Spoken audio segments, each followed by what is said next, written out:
In the Philippines, Mayon volcano rises with a shape that seems almost perfect, but beneath its slopes, pressure, heat, gas, and molten rock are moving through a restless system.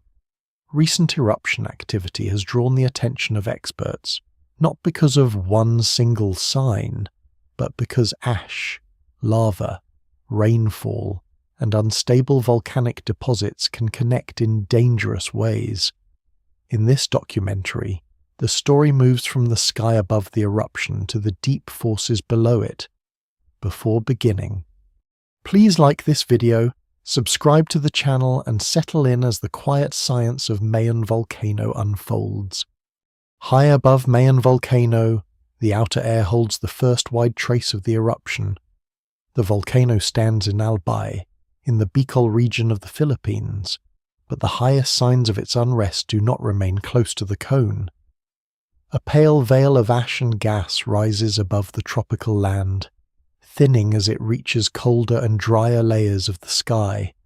From a distance, the plume appears as a soft grey column that loses its edges as it spreads.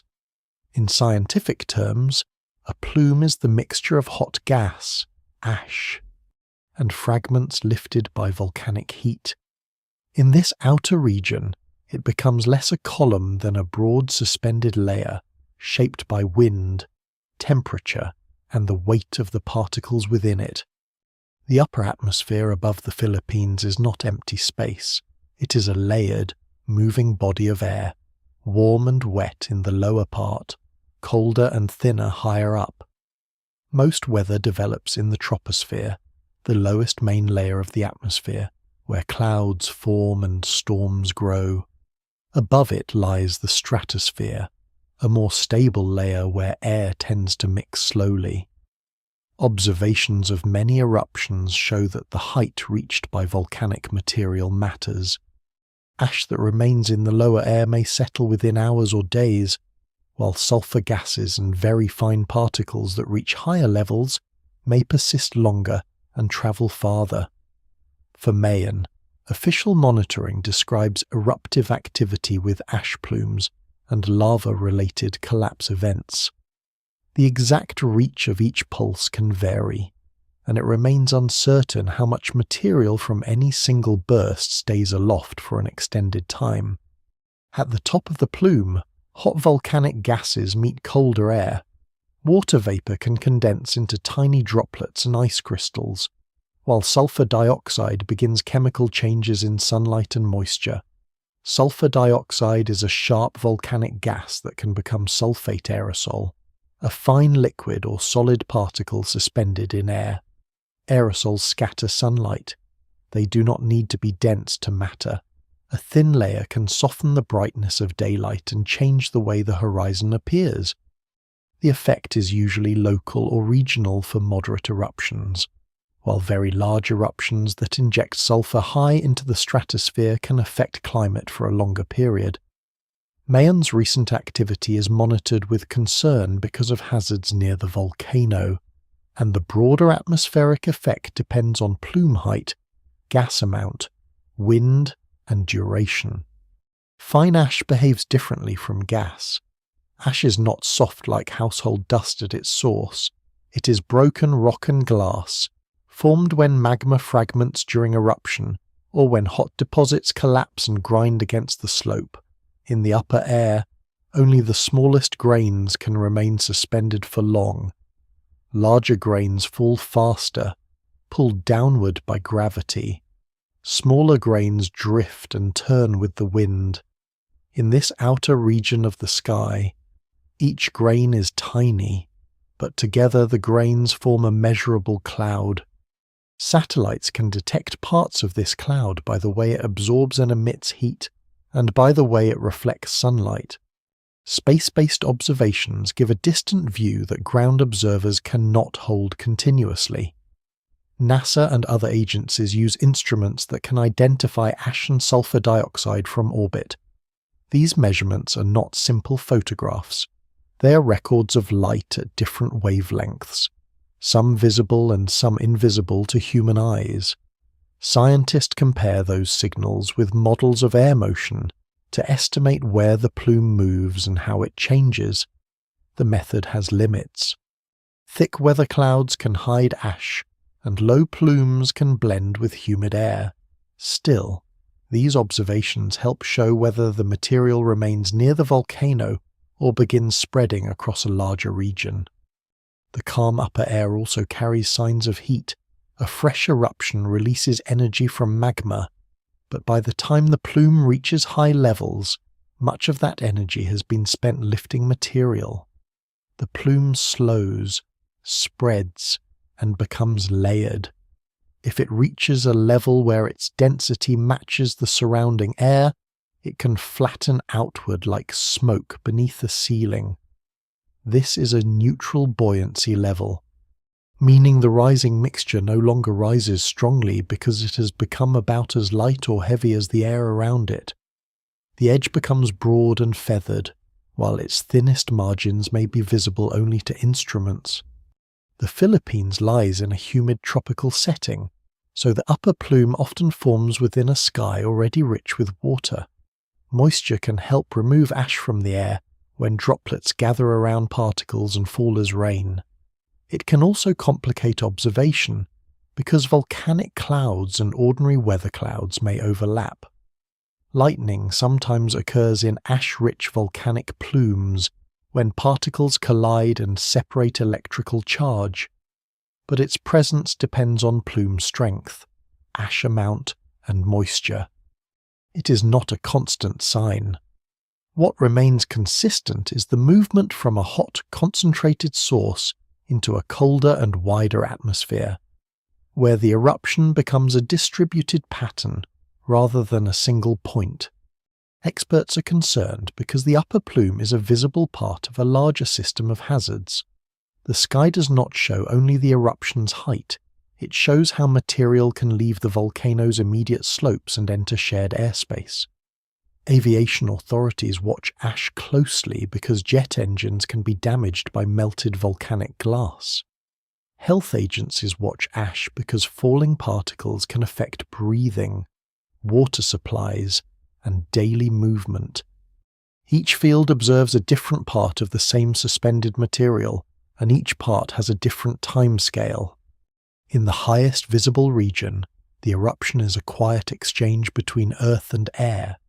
Rock becomes dust, gas becomes aerosol, heat becomes lift, then drift.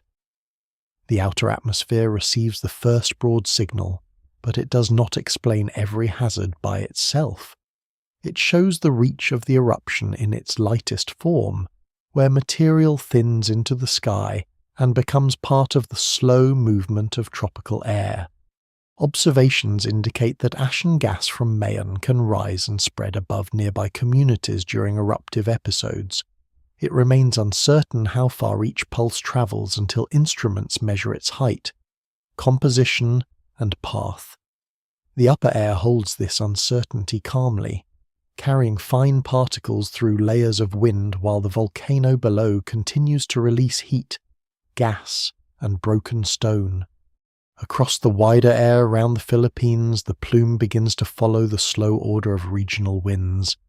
Mayon volcano rises from southeastern Luzon, not far from the sea, in a place where island landforms and ocean air meet every day. In this outer wind region, the eruption is no longer only a vertical motion. It becomes horizontal, drawn outward by moving air that changes with season, altitude, and weather. The ash and gas do not spread evenly in all directions. They move along pathways set by wind layers, with one height carrying material one way and another height carrying it somewhere else. The Philippine atmosphere is shaped by the monsoon system, trade winds, tropical storms, and local sea breezes. A monsoon is a seasonal wind pattern caused by temperature differences between land and ocean. At certain times of year, moist air flows from the surrounding seas toward the islands. At other times, drier or cooler air patterns become more important. Near Mayon, the wind can bend around mountains, coastlines, and valleys before rising into higher air. The volcano's plume enters this moving system and becomes part of it. Its path depends on the height of the ash, the strength of the eruption pulse, and the timing of nearby weather. At low heights, winds can carry ash toward communities, farms, roads, and coastlines close to the volcano. In higher layers, the same eruption may send finer particles farther from the cone. This layered movement is important because observers on the ground may see ash falling in one direction, while satellite measurements show sulfur gas or thin ash moving elsewhere. The air does not behave like a single sheet. It behaves like stacked rivers, each flowing at its own speed. In this region of the story, the scientific focus stays with these outer currents, because they determine how the eruption first becomes a regional concern. Fine ash can remain in motion for many hours when the grains are small enough and the air is unsettled. Some grains fall slowly through humid air, while others are washed out by rain. The route is not straight. A plume can rise, drift, spread, descend, and mix with weather clouds. If winds change during the day, an ash cloud may bend or stretch into a narrow band. If winds are weak, ash may linger close to the volcano and settle more heavily nearby. If winds are stronger, the deposit may become thinner but wider. These patterns are measured after ashfall by looking at thickness, grain size, and direction from the source. Sulfur dioxide moves with the same winds, but it does not fall like ash. It can disperse as a gas and begin changing into sulfate aerosol. The process depends on sunlight, water vapor, and other atmospheric chemistry.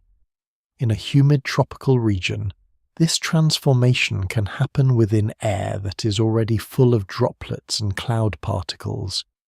The gas may be diluted quickly, or it may remain detectable over a longer path. Instruments on the ground and in space help track these changes, but the measurements are always tied to weather. A cloudy day can hide part of the plume from a satellite. A strong rain band can remove ash from one area, while leaving another area less affected. The winds around Mayon also matter for aviation. Aircraft do not need to pass directly over the crater to encounter dangerous ash. Volcanic ash can be hard to distinguish from ordinary cloud, especially at night or in humid conditions. Jet engines pull in large volumes of air. If ash enters, the glassy particles can soften in high heat, stick inside the engine, and damage moving parts. This is why ash advisories depend so carefully on wind direction and plume height. The concern is not based on appearance alone. It is based on the known behavior of volcanic ash in flight paths and the difficulty of seeing it once it thins. At the same time, regional wind movement shapes daily life below. Ash carried by wind can settle on rooftops, leaves, water tanks, vehicles, and roads. Fine particles can be lifted again after they fall, especially when dry winds pass over fresh deposits. This resuspension means that ashfall is not always finished when the eruption pulse ends. Wind can return light ash to the air from open ground, making visibility lower and breathing more difficult. The process is usually strongest near deposits, but it shows how the wind region continues to matter after the plume has passed. The ocean around the Philippines adds moisture and energy to the air. Warm sea surfaces feed clouds and storms. Sea breezes may draw air inland during the day, while land breezes may move air seaward at night. These local flows can interact with the larger monsoon winds. Around a volcano, such interactions can make ashfall patterns uneven. A village on one side of the cone may receive visible ash, while another side receives little. A coastal town may experience haze because fine particles are carried outward, while inland valleys collect heavier deposits. These differences do not mean the eruption has changed in strength. They often mean the air has changed in direction. Wind also controls how experts interpret observations. A high plume that moves quickly may reduce local ash thickness but extend the area needing airspace warnings. A lower plume that drifts slowly may increase near-source exposure. A series of small pulses can create overlapping clouds, each at a different stage of spreading. Monitoring agencies compare reports from observers, weather radar where available, satellite data, and wind models. A model is a calculation that estimates how air and particles move through space and time. It is useful, but it is not a direct observation. The final understanding improves when model paths match what people and instruments record. In the regional winds, the eruption becomes a changing map rather than a fixed scene. It has edges that move and fade. Its lightest material follows invisible currents, while its heavier grains fall closer to the ground. Observations indicate that wind direction around Mayen can strongly affect which areas receive ashfall and how far gas and fine particles travel. It remains uncertain during any active period exactly how each new burst will spread until its height and the surrounding wind layers are measured. The outer winds carry the eruption with calm persistence, distributing ash and gas through the humid air over islands, sea lanes, farms, and towns, and, within the cloud and rain layers above Mayen volcano, the eruption enters air that is already full of water. This region is lower than the highest drifting haze and more active than the broad winds above it. It contains forming clouds, falling rain, rising warm air, and pockets of cooler air moving over the island. In this layer, ash and gas meet droplets. The plume is no longer only carried by wind. It is filtered, changed, and partly removed by moisture. The result is a soft but important exchange between volcanic material and tropical weather. The lower atmosphere over the Bicol region often holds high humidity because warm seas surround the land. Humidity means water vapor is present in the air. When warm air rises and cools, some of that vapor condenses into small droplets, making clouds. A volcanic plume can add heat, water vapor, ash, and gases to this already moist setting. The added particles may help droplets form because water can gather on small surfaces. These particles are called condensation nuclei, meaning tiny centers where cloud droplets begin. Volcanic ash can serve this role, but its effect depends on size, chemistry, and how much ash is present. Rain can remove ash from the air. This is called wet deposition, a plain term for material being carried down by water. Falling drops collect particles as they pass through an ash cloud. Some ash becomes trapped inside droplets while other grains are struck and pulled downward. When the rain reaches the ground, the ash arrives as a darker, heavier mixture than dry ashfall. It may coat leaves and roofs in a paste. It may flow into gutters and small channels. In this cloud and rain region, the sky is part of the cleanup process, but it also creates heavier deposits where water gathers. Sulfur dioxide also changes inside moist air. The gas can dissolve into droplets and take part in chemical reactions that form sulfate particles. These particles are small and can scatter light, making the air appear hazy. The same chemistry can make rainwater more acidic than usual. Acidic rain is rain with more dissolved acid-forming substances than normal. Near active volcanoes, this can affect metal surfaces, crops, soil, and open water. Especially when gas emissions are strong and rain occurs close to the source, the degree of effect varies widely. It depends on gas concentration, rain amount, distance, and the buffering ability of soil and water. Clouds can hide the plume from people on the ground. A grey volcanic cloud may merge visually with ordinary weather clouds, especially in dim light or heavy rain. This makes direct observation difficult. Instruments help separate the two, but even instruments face limits. Weather radar can sometimes detect ash or rain, but it may not identify composition with certainty.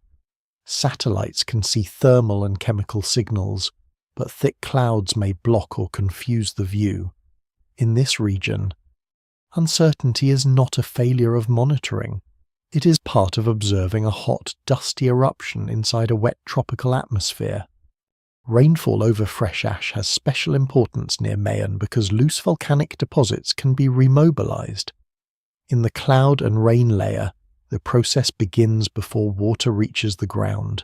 Droplets gather, fall, and concentrate flow over slopes. The falling rain itself belongs to this region, while the movement of sediment below belongs to deeper and lower parts of the setting. Here, the focus remains on how water changes the ash while it is still falling. Dry ash is light and easily lifted by wind. Wet ash is heavier. It sticks, compacts, and adds load to surfaces. Roofs, trees, and utility lines may carry more weight when ash becomes soaked. The cloud layer also affects breathing conditions. Fine ash and sulfate particles can irritate the eyes, throat, and lungs. Rain may reduce airborne particles by pulling them down, often improving the air after a plume passes. Yet light rain can also create damp ash on roads and paths, while later drying may leave a crust that breaks into dust again.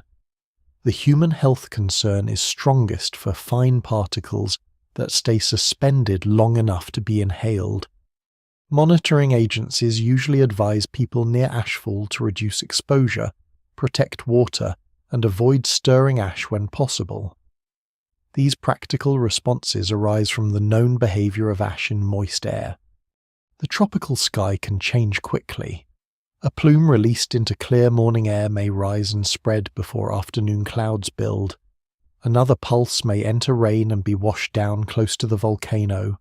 Wind shear, which means a change of wind speed or direction with height, can stretch the plume across different cloud layers. Some parts may become diluted, while others remain concentrated. This gives volcanic weather a patchy quality. Rainfall may remove ash from one side of the volcano while a dry layer carries fine material away on another side. Scientists study these interactions because they shape both hazard and climate effects. A dry plume that reaches stable high air may travel farther. A wet plume may lose ash faster, but form more sulfate near clouds. Large explosive eruptions can inject sulfur high enough to influence global sunlight for a time, but smaller or lower events tend to have more local and regional effects.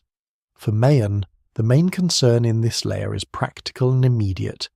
Ash, gas, rain, and cloud combine to affect visibility, air quality, water collection, and the amount of wet ash placed on the landscape. In the cloud and rain layers, the eruption becomes mixed with weather. It is not separate from the tropical sky. It feeds particles into droplets, gives gas a path into water, and leaves traces that fall softly or heavily depending on rain. Observations indicate that moisture can both clear volcanic particles from the air and concentrate them at the surface.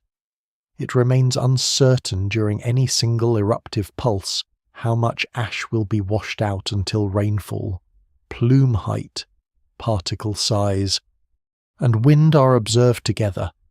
The cloud layer holds the eruption in a slow exchange, where water gathers around dust, light fades through haze, and rain draws part of the volcano back down from the air.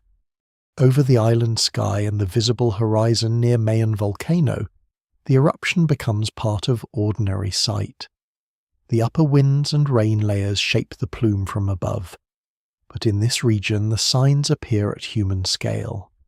The sky may look dimmer, the sunlight may seem muted, and the horizon may lose some of its sharpness. Fine ash and haze can soften the outlines of hills, rooftops, trees, and the volcano itself. This is the outer visible space surrounding nearby communities. where atmospheric science becomes a daily condition of light and air. Mayon rises with the steep, symmetrical form that is often visible across parts of Albay. During eruptive periods, the clear outline can become partly hidden by ash, steam, weather cloud, or a mixture of all three. Steam is water vapor that condenses into visible droplets as it cools. Ash is broken volcanic rock. Gas is often invisible unless it forms particles or mixes with moisture. From a distance, these materials can blend into one grey or white mass. The eye may see a cloud, while instruments and trained observers separate its parts by behaviour, colour, height, and movement. Ashfall changes the way daylight reaches the ground. Tiny particles scatter light, sending it in many directions instead of allowing it to pass straight through clean air. When the ash is thin, the change may be subtle. The sky can appear pale, and shadows may lose their edges. When ash is thicker, visibility can drop more strongly. In nearby areas, falling ash may create a fine grey curtain between the observer and the landscape. The effect is not only visual. Reduced visibility can affect travel, work, and emergency movement, especially on roads where ash also settles onto surfaces. The horizon is a useful place to notice airborne particles because long lines of sight pass through more air. A small amount of ash may be hard to see when looking upward, but more visible when looking across fields, bays, or town streets. The same effect occurs with haze from pollution, dust, or smoke. Volcanic haze, sometimes called VOG when sulfur gases form aerosols, can appear as a dull veil. The term VOG comes from volcanic smog. It is used most often where gas emissions are persistent, but the basic process can occur anywhere sulfur gases change in moist air. Near Mayon, the amount and reach of such haze depend on gas output, weather, and distance. The visible island sky also records the size of ash grains.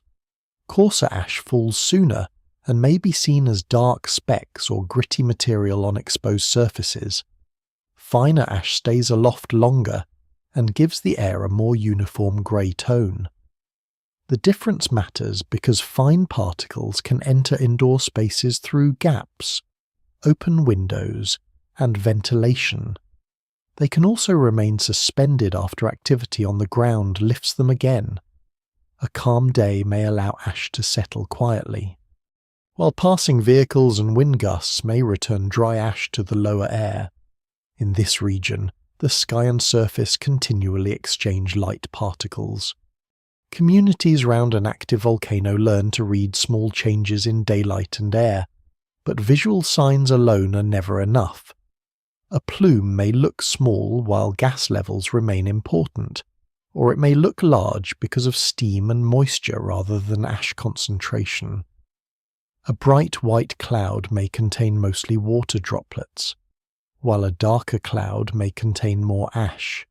Though colour is not a perfect guide, scientific monitoring reduces this uncertainty by combining visual reports with seismic data. Gas measurements, satellite images, and ground observations. In the island sky, appearance begins the observation, but measurement gives it context. The muted daylight during ashfall can affect plants and animals in quiet ways. Leaves receive less direct sunlight when ash coats their surfaces or when haze thickens the air. Birds and insects may change movement during heavy ashfall, partly because visibility and air quality shift. Livestock and pets may be affected when ash settles on forage or drinking water. These effects depend on ash amount, exposure time, rainfall, and local care. The visible sky is therefore connected to living surfaces below, but the focus here remains on the air and light above them, where the eruption first changes the visual environment. At the same time, the horizon can appear calm even during serious volcanic unrest. This is one reason experts remain cautious. A volcano can release gas continuously, while only small ash pulses are visible. Lava movement, rock falls, or pressure changes may occur partly hidden by cloud. Observations indicate that Mayen can produce repeated plume activity, ash fall, and hazardous flows during eruptive episodes. It remains uncertain from the horizon alone whether the next visible change will be weak or stronger. For that reason, public warnings rely on instruments and established alert levels, not on clear views alone. Air quality near the ground can change as ash descends from the visible sky. Fine volcanic particles are usually less than 2.5 micrometers when they are most easily inhaled. Though ash deposits contain a wide range of sizes, a micrometer is 1/1,000,000th of a meter. Larger grains irritate eyes and skin, while smaller particles can reach deeper into the lungs. Sulfur gases may also irritate breathing, especially for people already sensitive to poor air quality. Rain and wind may improve or worsen local conditions in different moments. The visible haze is a sign of material in the air, but it does not reveal the full health risk without measurement. In the island, sky and horizon region, the eruption becomes a shared visual layer. It rests between the volcano and the people who live around it. It changes brightness without needing darkness. It softens the edges of land without erasing them. It places a thin volcanic presence across ordinary scenes of roads, roofs, trees, shorelines, and fields. Observations indicate that ash and gas can make the air near Mayen appear hazy, and can lower visibility during active periods. It remains uncertain during each changing hour how long the haze will persist until wind, rain, and further emissions are known. The horizon receives the plume gently, turning broken rock and gas into a quiet veil of altered light. At the coastal waters round Albay and the surrounding Philippine seas, the eruption reaches another broad outer region.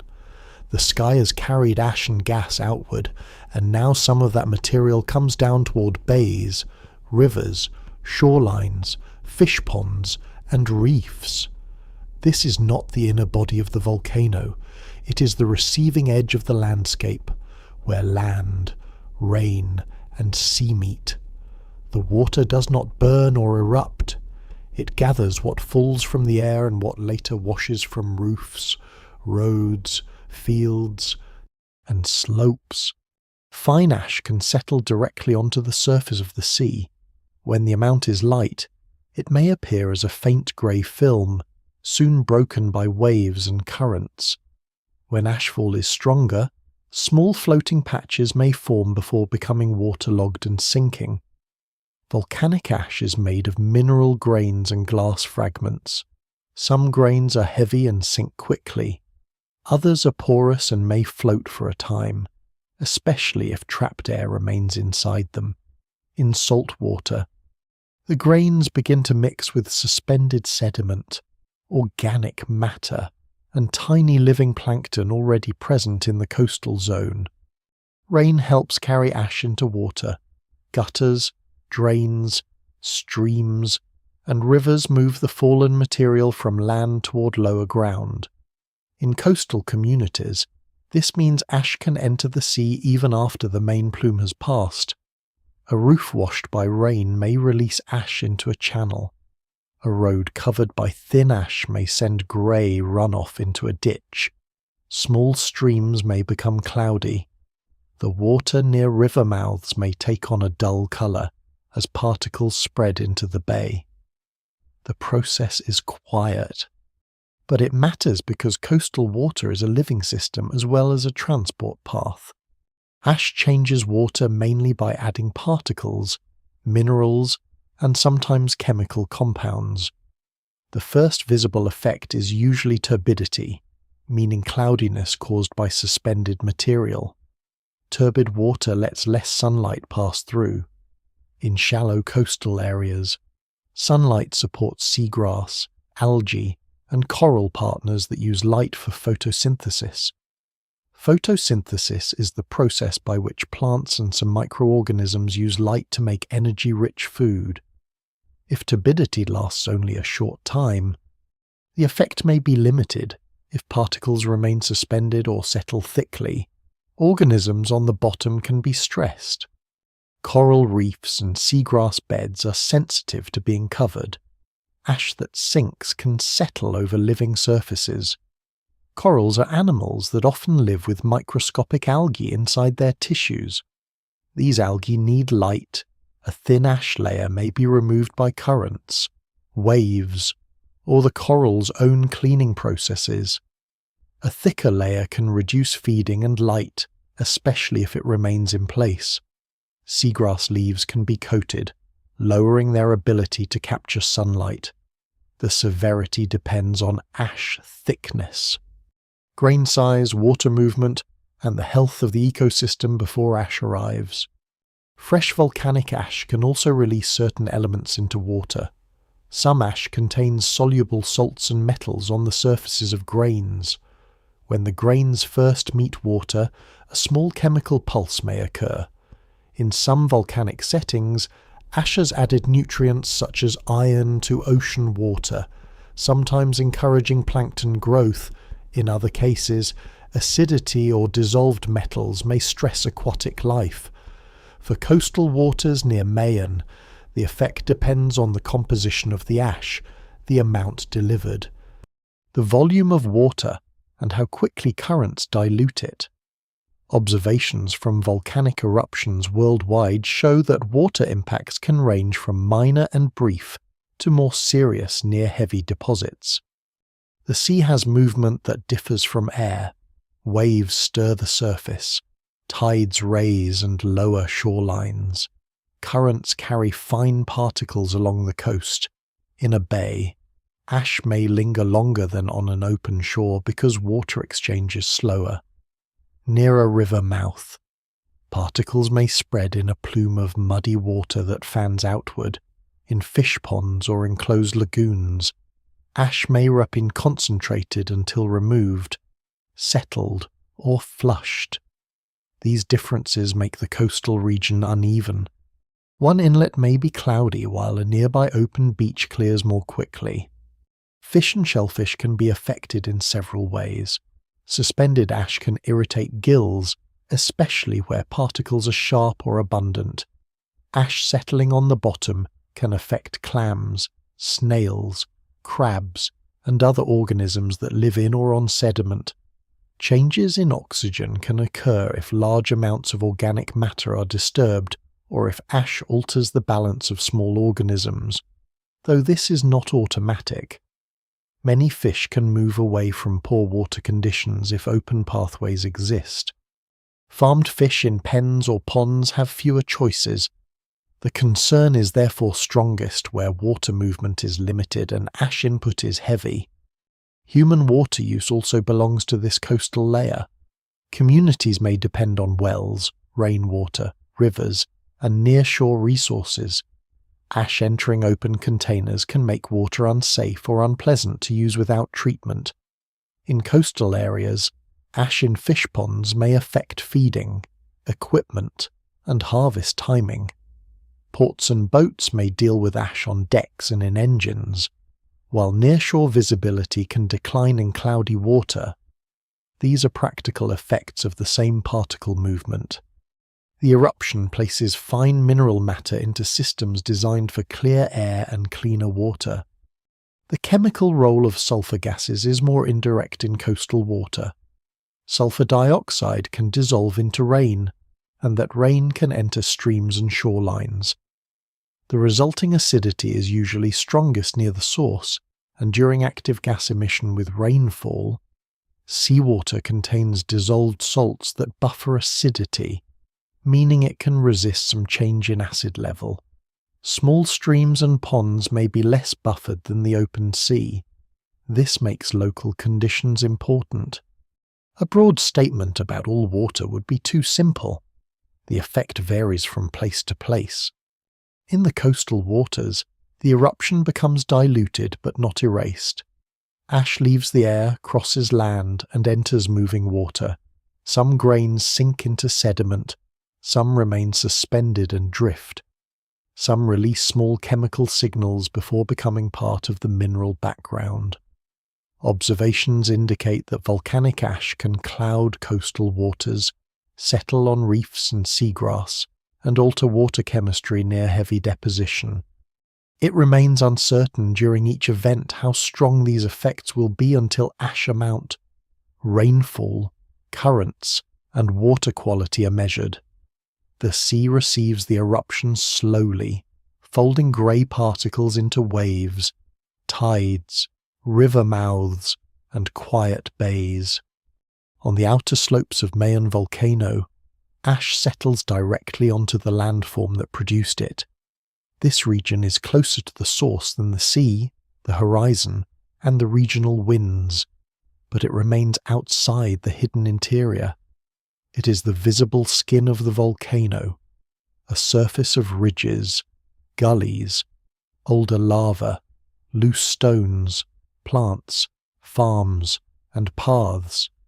During eruption, this surface receives new material in layers that may look thin and quiet at first. The layer is not ordinary soil. It is fresh volcanic ash, broken from magma and rock, carried upward and laid down again by gravity, wind, and rain. Mayon slopes are steep, especially near the upper cone, and steep ground changes how ash behaves. On flat land, a dry ash layer can rest where it falls. On inclined ground, the same ash can slide, creep, or be moved by water. Each grain has weight, even when it is tiny. When many grains collect together, they form a loose cover over older rock and vegetation. This cover can be stable in calm, dry weather, but it can become unstable when shaken, soaked, or disturbed. The outer slopes, therefore, become a temporary storehouse for eruptive material. The ash blanket has a texture that depends on distance from the vent and strength of the eruption. Nearer the source, the deposit may include coarser fragments called lapilli, which are small volcanic stones larger than ash. Farther away, the layer may be mostly fine ash. The grains can be sharp because they are made from fractured glass and minerals.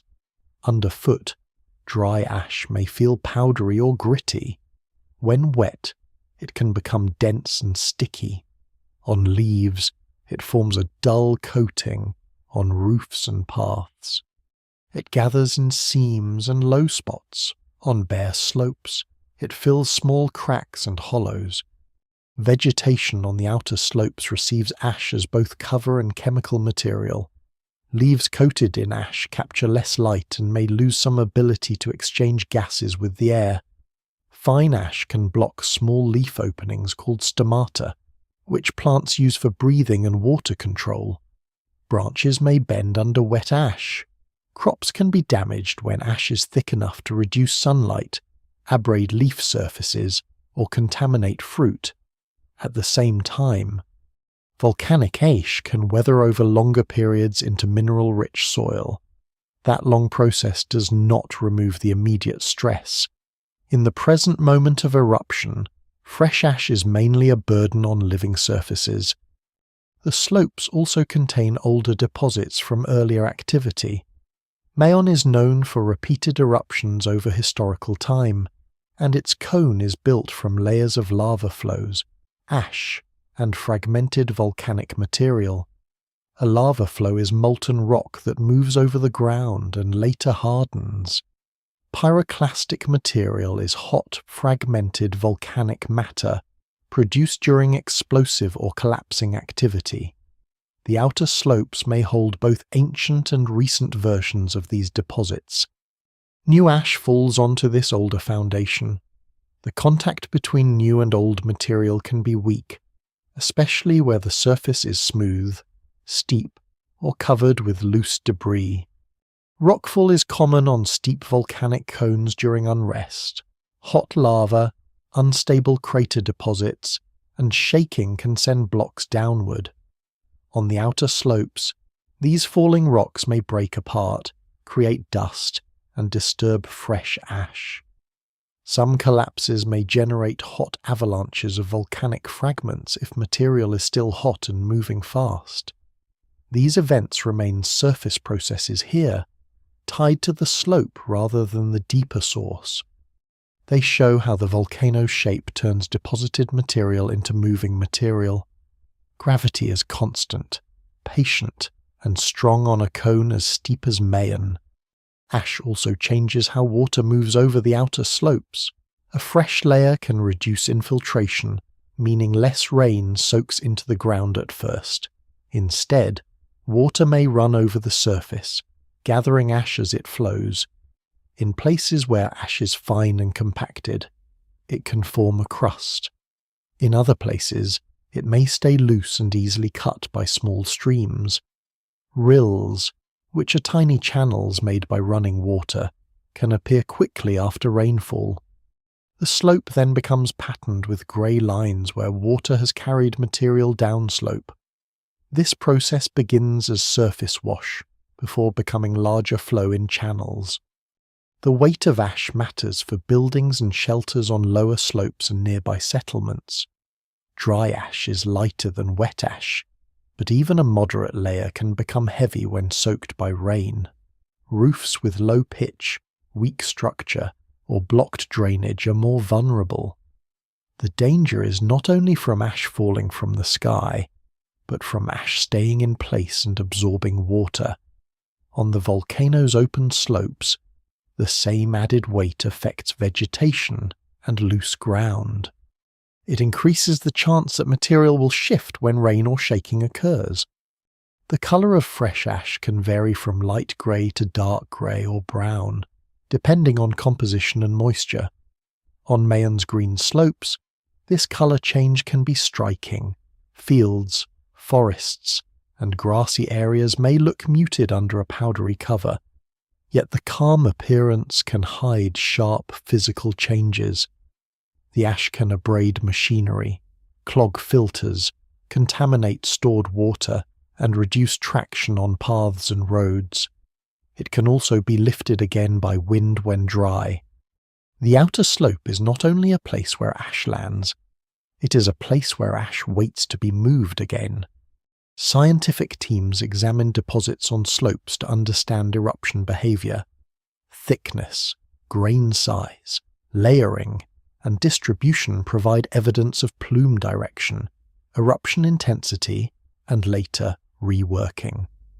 A layer that is thick on one side of the volcano may show the direction of wind during ashfall.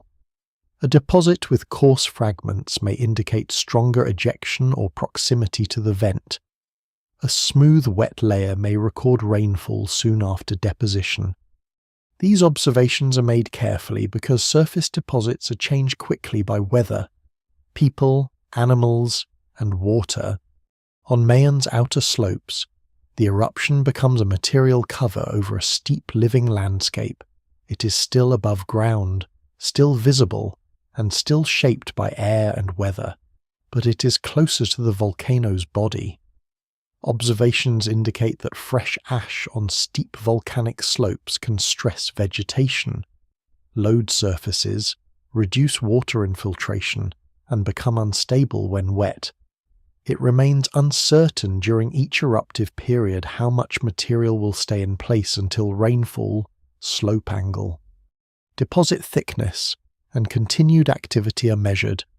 The outer slopes hold the ash quietly for a time, while gravity and water begin to test every grain. In the valleys and drainage paths around Mayon Volcano, loose ash and fragmented rock begin to follow water and gravity into narrower lines of movement. This region is lower and more confined than the broad outer slopes. It includes gullies, streambeds, channels, road crossings, and river valleys that cut down the volcano's sides. These paths may look dry or quiet between rains, but they are shaped by repeated flow, during and after eruption. They become important because fresh volcanic material can be gathered, mixed with water, and carried downhill as a dense moving mass. A lahar is a volcanic mudflow made of water mixed with ash, sand, stones, and larger blocks. The word is used because the mixture behaves differently from clear water. It is heavier, thicker, and more abrasive. It can begin during heavy rain, when water erodes fresh deposits from the slopes.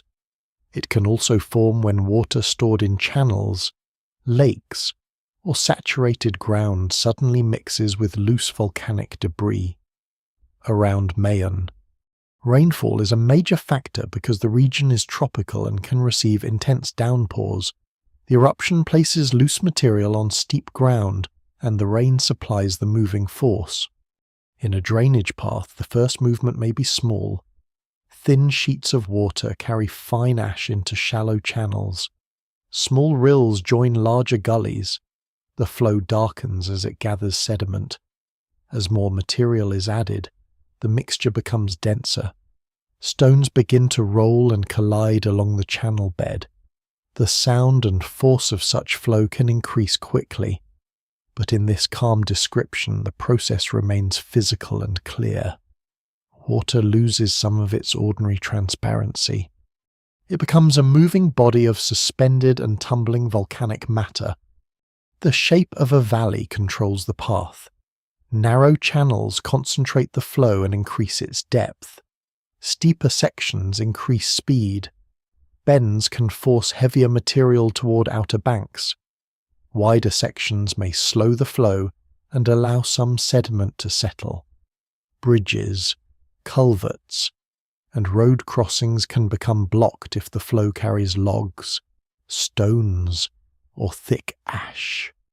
A channel that carried a small stream in ordinary weather can become a route for a much larger sediment flow when enough loose material and rain arrive together.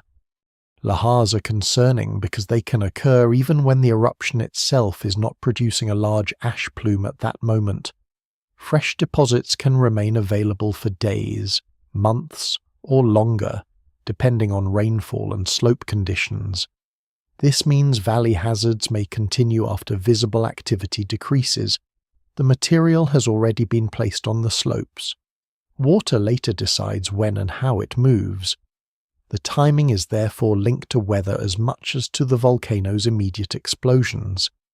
Observations indicate that post-eruption rain can remobilize ash and loose debris into dangerous flows, and this pattern is well known from many volcanoes worldwide. The density of a lahar gives it power. Clear water can carry sand and small stones during a flood, but a sediment-rich volcanic flow can carry larger blocks because the mixture supports more weight.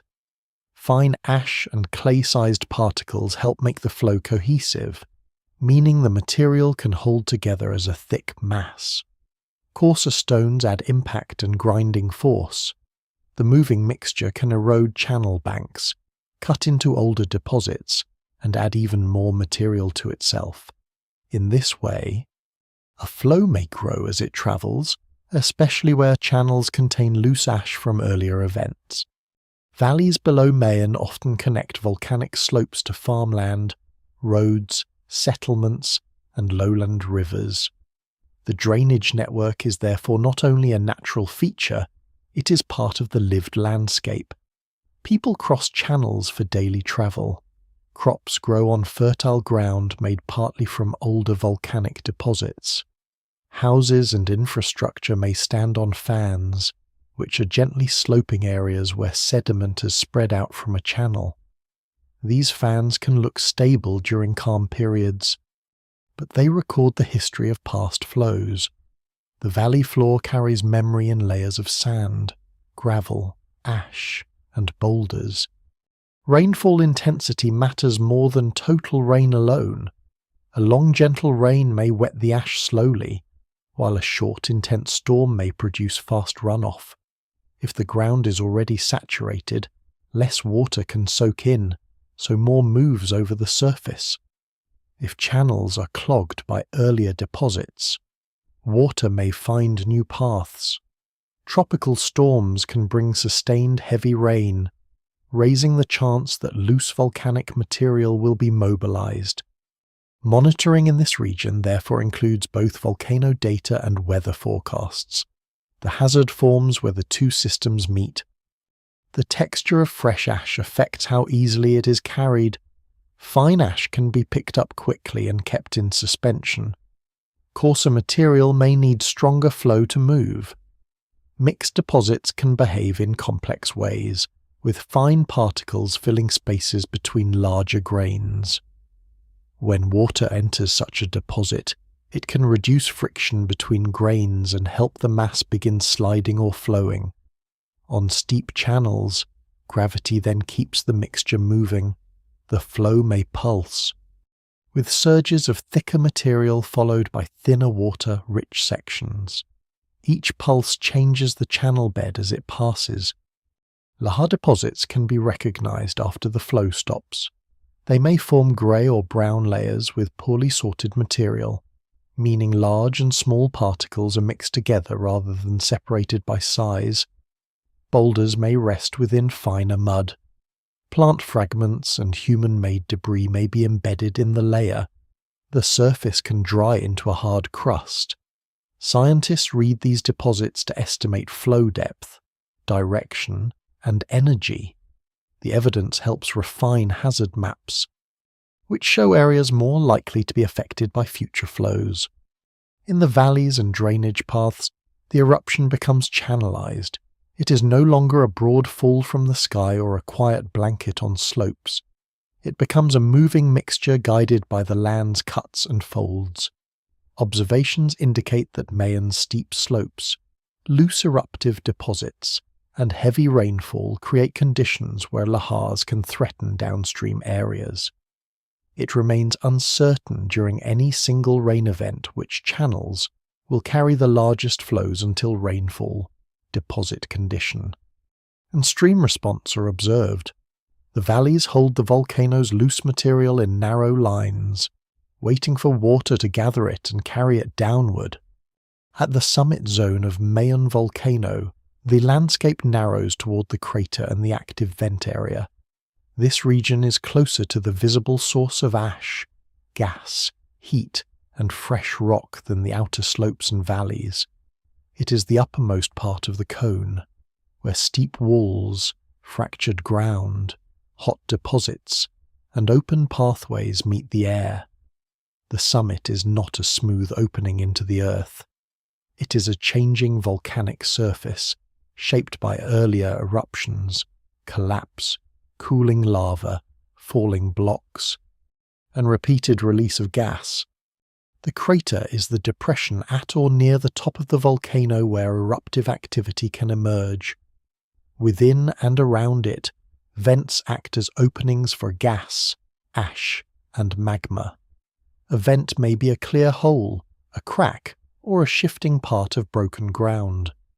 During unrest, the summit may release white steam, bluish or grey gas, darker ash, glowing rock, or lava. Each appearance reflects a different mixture of heat, water, gas, and volcanic fragments. The visible summit is therefore a meeting place between the deep system and the open atmosphere.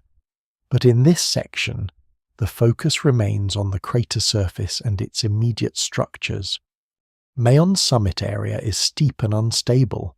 Fresh lava can build near the vent and then collapse when its edges become too steep or its support weakens. Lava is molten rock at the surface. When it cools, it hardens into dense stone, but while it is still hot it can move, break, and shed blocks. A small collapse from a lava front or dome-like accumulation can send hot fragments down the upper slope. These fragments may form ash clouds as they grind and break apart. The process can appear as a plume even when it begins from collapsing material rather than a vertical explosive blast. Gas is a constant part of the summit environment. Magma contains dissolved gases, including water vapor, carbon dioxide, and sulfur dioxide.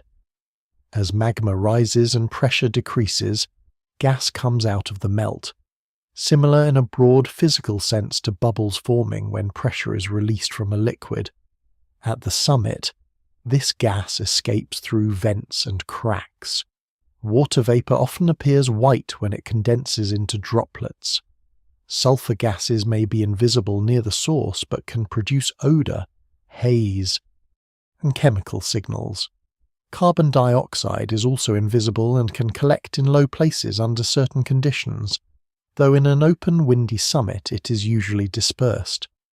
Ash near the crater can be newly produced or reworked from older material. Explosive bursts fragment magma directly into ash. Rockfalls and collapses fragment solid or partly solid lava. Wind can lift dry ash from the crater rim. Steam explosions can break altered rock when heated water expands suddenly. These processes can overlap, and their deposits may look similar at a distance. Careful observation of grain texture, temperature, gas output, and seismic signals helps distinguish them.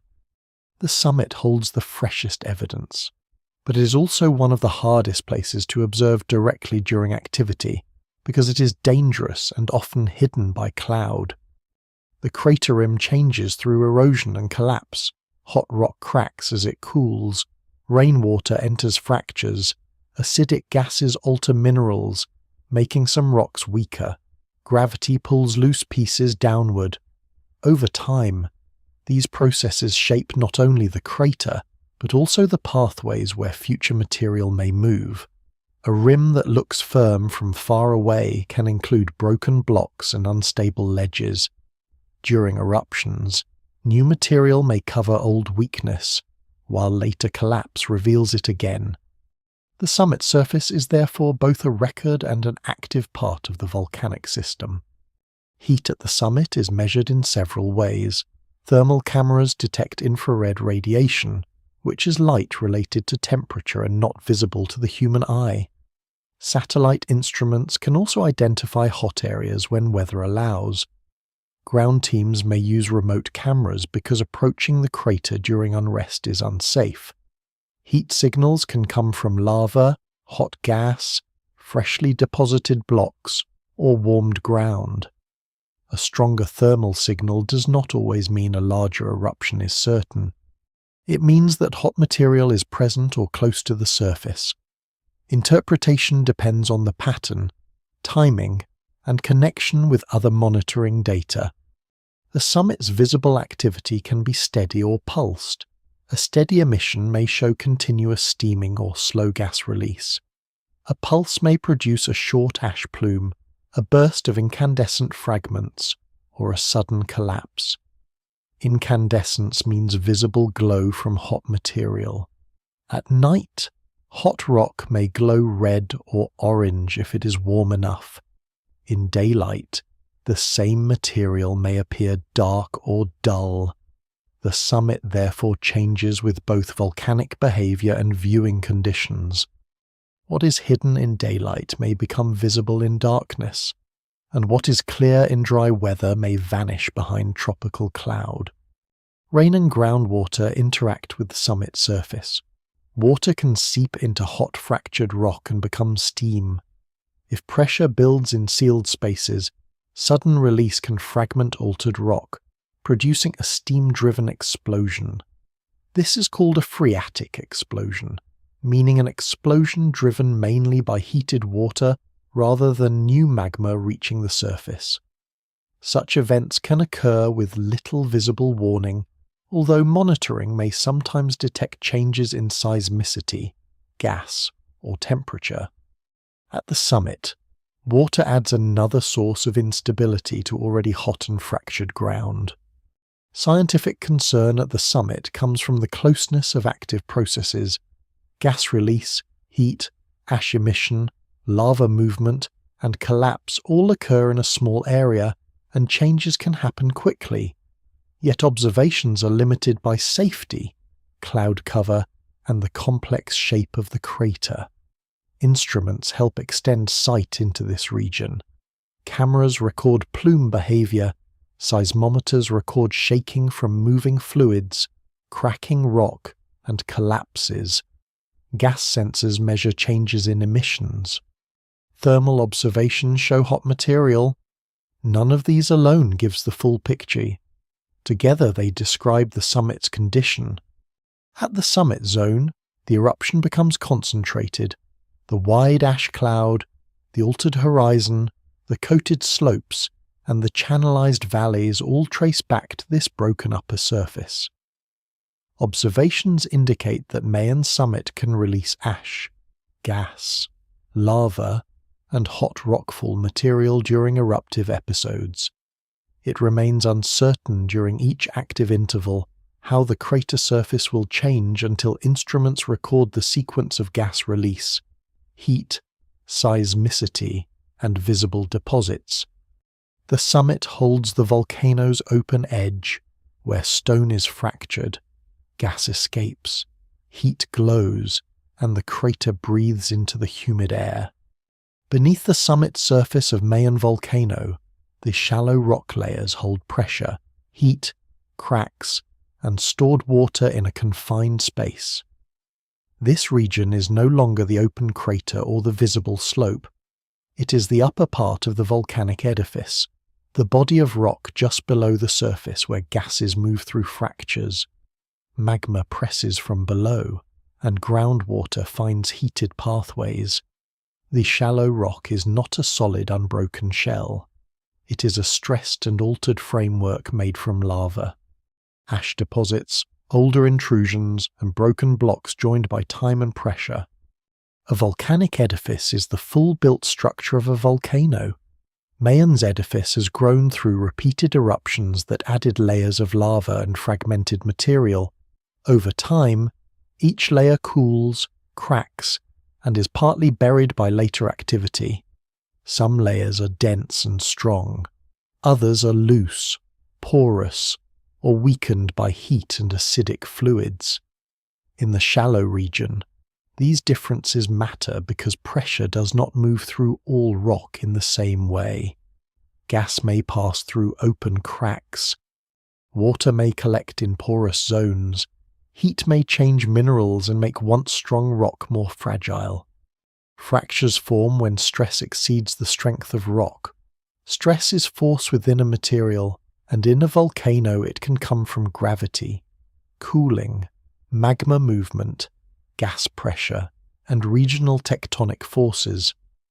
When magma rises or shifts deeper down, it can push against surrounding rock.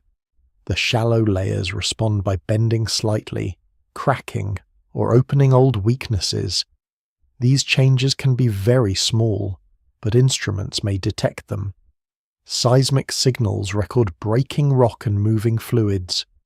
Ground deformation instruments record tiny changes in shape. A volcano does not need to open visibly at the surface for its shallow rock to be changing. Pressure in the shallow rock has several sources. Magma below contains gas. As pressure decreases upward, gas expands and separates from the melt. This expanding gas can move through fractures or remain trapped beneath less permeable layers. Permeability means the ability of rock to allow fluids or gases to pass through. If permeability is high, gas can escape more easily. If permeability is low, pressure can build. The difference can influence whether activity remains a steady degassing or becomes more abrupt. The exact distribution of permeable and sealed zones beneath an active volcano is difficult to know in detail. Groundwater adds another layer of complexity. Rain falling on Mayon can seep into the cone through cracks and porous deposits. In the shallow subsurface, this water may remain cool in some places and become heated in others. When water approaches hot rock or magma-heated zones, it can turn into steam or dissolve minerals and volcanic gases. The change from liquid water to steam involves a large expansion in volume. If steam forms in open cracks, it can escape. If it forms beneath sealed or partly sealed rock, pressure may rise. This is one reason shallow volcanic systems can produce sudden steam-driven activity. The shallow layers also carry chemical alteration. Volcanic gases mixed with water can create acidic fluids that react with minerals. Feldspar, pyroxene, and other common volcanic minerals may break down into clays, silica-rich material, or other alteration products. Clay is often weaker and more slippery than fresh rock when wet. Altered rock may look firm but lose strength under stress. This matters for slope stability, crater wall collapse, and the ability of shallow layers to contain pressure. The rock beneath the surface is therefore being changed not only by force, but also by chemistry.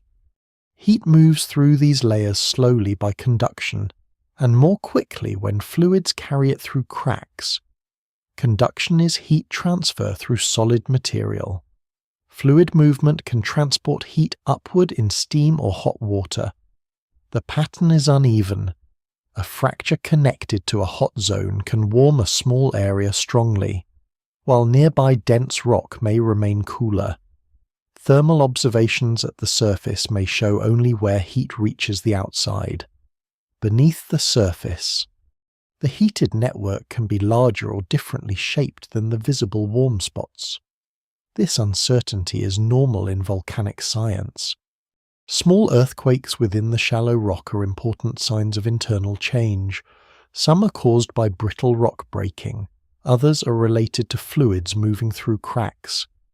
A brittle fracture is the sudden breaking of rock rather than slow bending. Volcanic tremor, a more continuous vibration, may indicate sustained fluid or gas movement, though interpretation depends on context. Scientists compare earthquake depth, frequency, energy, and pattern with gas and deformation data. A cluster of shallow earthquakes may show that the upper edifice is responding to new pressure. It does not by itself define the exact outcome. Deformation in the shallow region can be subtle. The ground may inflate as pressure increases or deflate as gas and magma move away or escape. Instruments such as satellite radar and ground-based receivers can measure changes of only small amounts across the volcano. These measurements are compared with models of possible pressure sources. A model may suggest a shallow expanding body or a deeper source, but models are simplified versions of real geology. The actual subsurface contains many layers, cracks, and weaknesses. Observations indicate movement and pressure change. The exact geometry often remains uncertain. The shallow rock also filters gas. Gas rising from magma may pass through fractures, dissolve in water, react with minerals, or become trapped temporarily. By the time it reaches the summit or flank vents, its composition may have changed. A rise in sulfur dioxide can indicate more direct movement of magma-derived gas, but weather, vent sealing, and water interaction can influence measurements. Carbon dioxide may move differently because it is less soluble under some conditions and can escape from deeper sources. Gas data are therefore powerful, but must be read with care. In these shallow rock layers, the volcano's visible behavior is prepared by hidden structure. Cracks decide pathways, weak layers guide collapse, permeable zones release gas, sealed zones hold pressure, water carries heat and chemistry. Observations indicate that Mayenn's shallow edifice is shaped by repeated lava and ash deposits, fractured rock, heated fluids, and pressure changes during unrest. It remains uncertain exactly how all subsurface cracks connect at any given time. Because direct observation is limited, the shallow rock holds the eruption in a compressed state, where stone bends slightly, breaks quietly, warms unevenly, and allows gas and water to search for passage. Inside the hydrothermal system of Mayen volcano, water becomes the main carrier of heat and chemical change. This region lies within the shallow volcanic body, but is more specific than the cracked rock around it. It is the network of heated groundwater, steam, dissolved gases, altered minerals, and narrow pathways that form where rainwater and volcanic heat meet. Hydrothermal means related to hot water. In a volcano, the hydrothermal system can be active even when no lava is visible. Because heat and gas continue to move through the underground structure, rain falls on the volcano and sinks into openings in ash, lava, soil, and fractured rock. Some water remains near the surface, some moves deeper through cracks and porous layers. As it descends, it may approach zones warmed by hot rock or magma below. The temperature rises, minerals dissolve, gases enter the water. The liquid becomes a chemical solution, not just clear groundwater. In some places it remains liquid under pressure even when it's hotter than the normal boiling point at the surface. Pressure keeps it from turning fully into steam until it rises or finds an open space. The hydrothermal system has no simple shape. It may include vertical cracks, horizontal layers, sealed pockets, open channels, and zones of slow seepage. Water follows the easiest pathways, but those pathways change as minerals are deposited or dissolved. Silica, sulfur compounds, and other minerals can line cracks and reduce permeability. Acidic fluids can dissolve rock and open new spaces. Permeability is the ability of material to let fluids pass through it. A volcanic hydrothermal system can therefore seal itself in one place while opening in another. This changing pattern affects pressure. Steam forms when hot water loses pressure or receives enough heat. In open cracks, steam can rise and escape through vents, fumaroles, or warm ground. A fumarole is an opening that releases volcanic gas and steam. In sealed spaces, steam may build pressure. If the pressure exceeds the strength of the surrounding altered rock, a sudden release may occur. Steam-driven explosions can fragment older rock without requiring fresh magma to erupt at the surface. These explosions are difficult to predict precisely because they depend on hidden pressure, water, heat, and sealing conditions. The chemistry of the hydrothermal system is shaped by volcanic gases. Sulfur dioxide, hydrogen sulfide, carbon dioxide, and water vapor can move from magma into groundwater. Hydrogen sulfide has a strong odor and can oxidize into sulfuric acid when mixed with oxygen and water. Sulfuric acid can alter volcanic rock into clay and other soft minerals. Carbon dioxide can dissolve in water and influence acidity. These reactions are part of why hydrothermal zones often weaken the rocks they pass through. The same system that releases heat can also reduce strength. Altered minerals provide evidence of long hydrothermal activity. Fresh volcanic rock may be dark, dense, and hard. Altered rock may become pale, yellow, red, white, or soft depending on minerals formed by reaction with hot fluids. Clay-rich alteration can hold water and deform more easily than unaltered rock. Silica-rich alteration can harden some zones while nearby acidic alteration weakens others. The result is uneven strength in a crater wall or steep slope. This unevenness can influence where rock fails. Inside the hydrothermal region, chemistry and structure are inseparable. Gas release at the surface can carry signals from this hidden water system. A vent that emits more steam may reflect increased heating, a change in groundwater supply, or a newly opened pathway.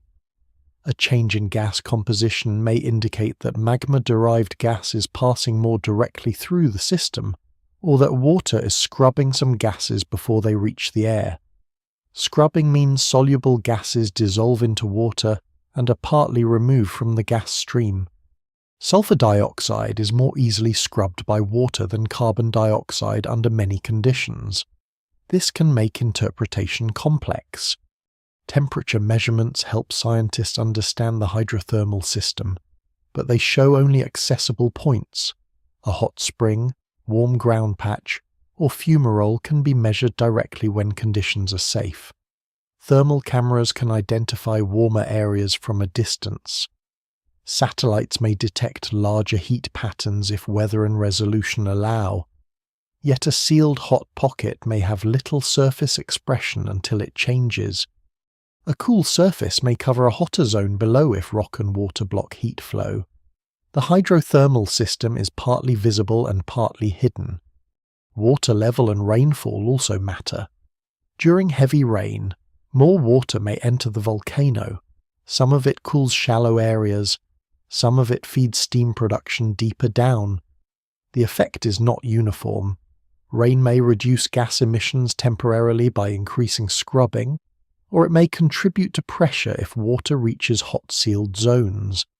In tropical regions, repeated rainfall keeps the hydrothermal system supplied. Mayen's climate therefore helps maintain the water part of the heat-water cycle. The volcano does not need new rain at every moment, because water can be stored underground, but rainfall replenishes the system over time. Hydrothermal pressure can produce seismic signals. Moving steam and hot water can cause vibrations. Cracking caused by pressure changes can create small earthquakes. A sudden opening of a pathway may change the pattern of gas release. These signals may overlap with those from magma movement, making interpretation careful and measured. Scientists look for combinations rather than single signs.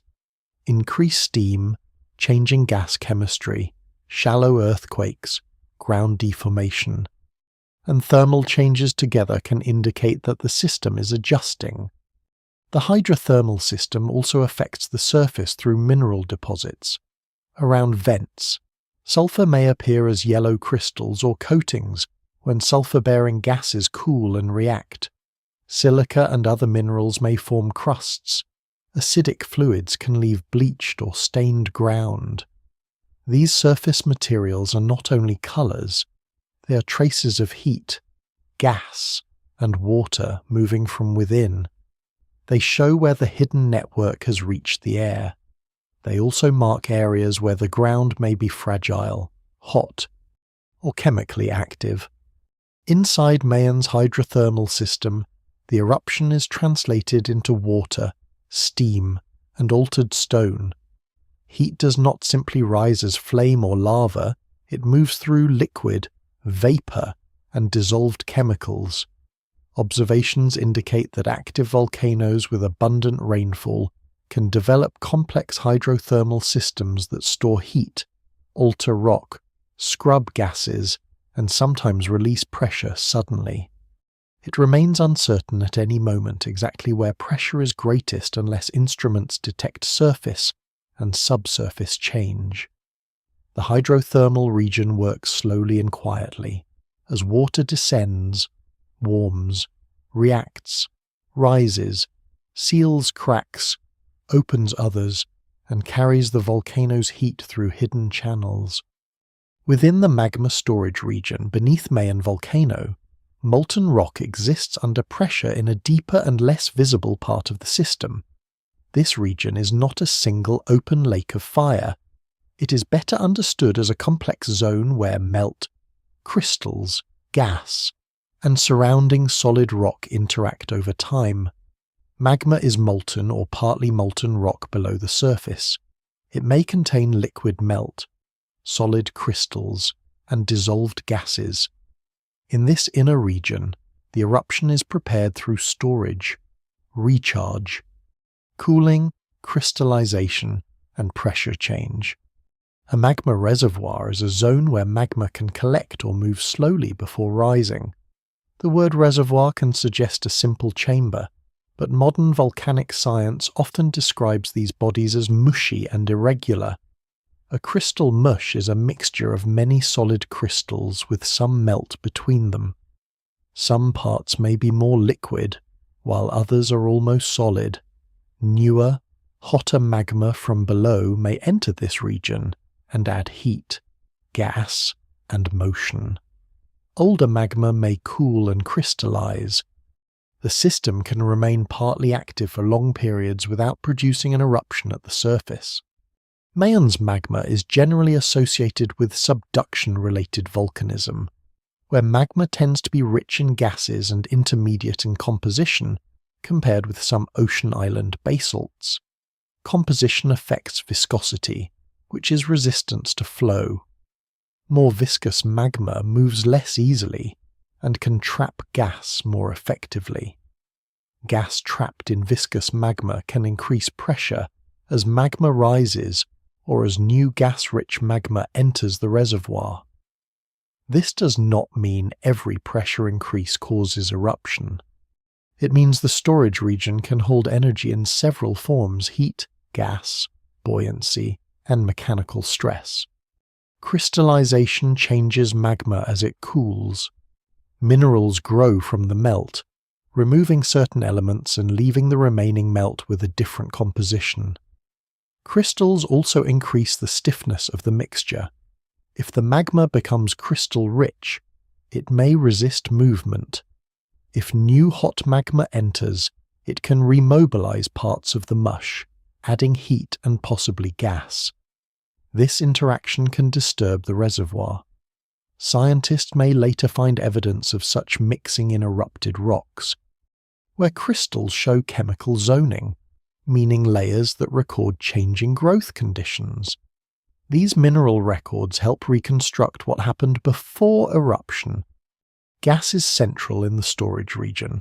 Under high pressure, water, carbon dioxide, sulfur, and other volatile substances can remain dissolved in magma. Volatile substances are components that can become gas as pressure changes.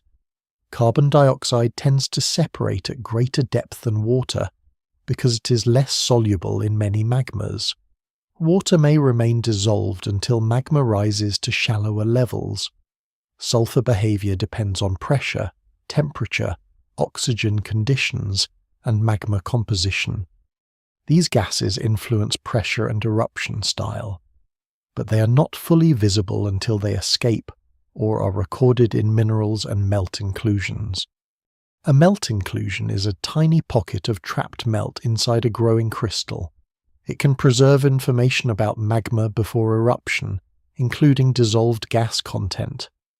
Scientists study these small pockets after eruptions to estimate storage depth, temperature, and volatile content.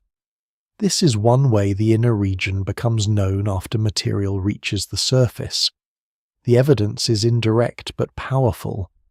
It shows that magma storage is not guessed only from surface behavior.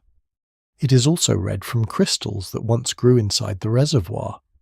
Pressure in the magma storage region can increase when new magma enters, when gases exsolve, or when surrounding rock resists expansion. Exsolve means to come out of solution as bubbles. If bubbles form and grow, they can make magma more buoyant and can raise internal pressure. If magma finds connected fractures, pressure may be relieved by upward movement or gas escape. If pathways are blocked, pressure may continue to build, the balance between supply, storage, sealing, and release shapes where the unrest grows, pauses, or declines. Observations can show deformation and gas change, but the exact internal state remains partly uncertain. The surrounding rock also responds. A reservoir does not expand in empty space.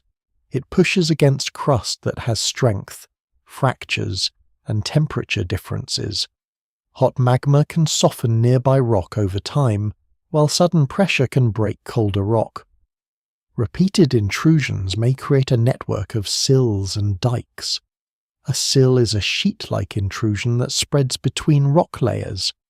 A dike is a sheet-like intrusion that cuts across layers. These intrusions may store magma temporarily or become pathways toward the surface. In the storage region, the boundary between chamber and pathway can be gradual. Heat loss is constant. Magma cools into the surrounding rock unless new heat is added. Cooling forms crystals and may release fluids. Over long-time scales, parts of the reservoir solidify. Yet active volcanoes can be recharged, meaning new magma from deeper sources enters the system. Recharge may cause chemical mixing, pressure increase, and renewed movement. Evidence for recharge can appear as changes in gas emission, ground deformation, seismicity, and later in the chemistry of erupted products. It is one of the reasons volcanoes are monitored continuously, because storage regions can change before the surface shows large activity. Mayon's activity is watched closely because surface signals may reflect changes in this deeper storage region. Inflation of the ground can suggest added pressure. Elevated sulfur dioxide can suggest magma-derived gas reaching the surface. Earthquake patterns can suggest rock breaking as fluids or magma move. Lava extrusion indicates magma has reached the surface, but the storage changes that allow extrusion begin below. No single measurement directly shows every part of the reservoir. Each one offers a partial view, and the most reliable interpretation comes from agreement among several observations. Uncertainty is normal in this region because direct access is impossible while the system is active.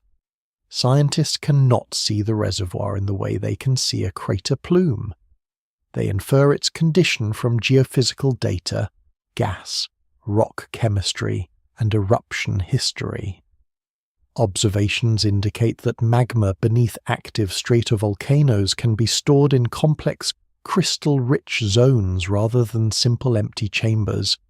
It remains uncertain at any moment how crystals and gas are distributed beneath Mayon in precise detail. The magma storage region holds the eruption in a dense inner state where molten rock cools, gas gathers, crystals grow, new magma may enter, and pressure slowly changes within the crust. Within the rising magma pathways beneath Mayon volcano, stored magma begins to move through narrower routes toward the surface. This region is inward from the storage zone but focused on motion rather than storage. It includes dikes, conduits, fractures, and zones of broken rock that can guide magma upward. A conduit is a passage through which magma, gas, and fragmented material move in a volcano. It is not always a smooth pipe. It may be irregular, branching, partly blocked, and changing as heat, pressure, and rock failure reshape it. Magma rises because it can become less dense than the surrounding rock and because pressure from below can push it upward. Gas also helps drive ascent. As magma moves to shallower levels, pressure decreases. Dissolved gases begin to separate into bubbles. These bubbles expand as the magma rises farther. The expanding gas can increase the volume of the mixture and add force to the motion. If the magma is viscous, bubbles may have difficulty escaping, and pressure can remain high inside the moving column. This process is one reason stratovolcanoes can produce explosive activity as well as lava flows. The first step in a rising pathway may be the opening of fractures. Rock under stress can crack when pressure from magma exceeds the strength of the surrounding crust. A dike may form as magma fills a crack and pushes it wider. The dike can rise vertically, spread sideways, or stall, depending on stress, density, pressure, and rock structure. Not every intrusion reaches the surface. Some freeze underground as solid rock, others feed vents, fissures, or the central crater during unrest. Monitoring seeks evidence that an intrusion is moving rather than remaining stored. Seismicity is one of the clearest signs of pathway formation. Brittle rock breaks around the moving magma, producing earthquakes. Some earthquakes may occur in clusters that migrate upward or outward. This migration can suggest movement of pressure or fluid through the volcanic body. Low-frequency events and tremor may indicate resonance or sustained movement of fluids, gas, or magma. These interpretations are careful rather than absolute. The same volcano can produce different signals at different times, and signals may overlap. Still, the timing and depth of earthquakes give important clues about ascent. Ground deformation also records magma movement, As a dike opens, it pushes surrounding rock aside. Instruments may detect inflation, tilting, or changes in distance between points on the volcano. Satellite radar can measure surface displacement across broad areas, while ground instruments can record local changes more frequently. A pathway that rises beneath the summit may produce a different deformation pattern from one moving toward a flank. Scientists compare the observed pattern with models of possible intrusions. The models are simplified, but they help estimate where pressure may be increasing. Gas changes often accompany ascent. Carbon dioxide may be released from deeper magma earlier, while sulfur dioxide often becomes more prominent when magma is shallower or pathways are more open.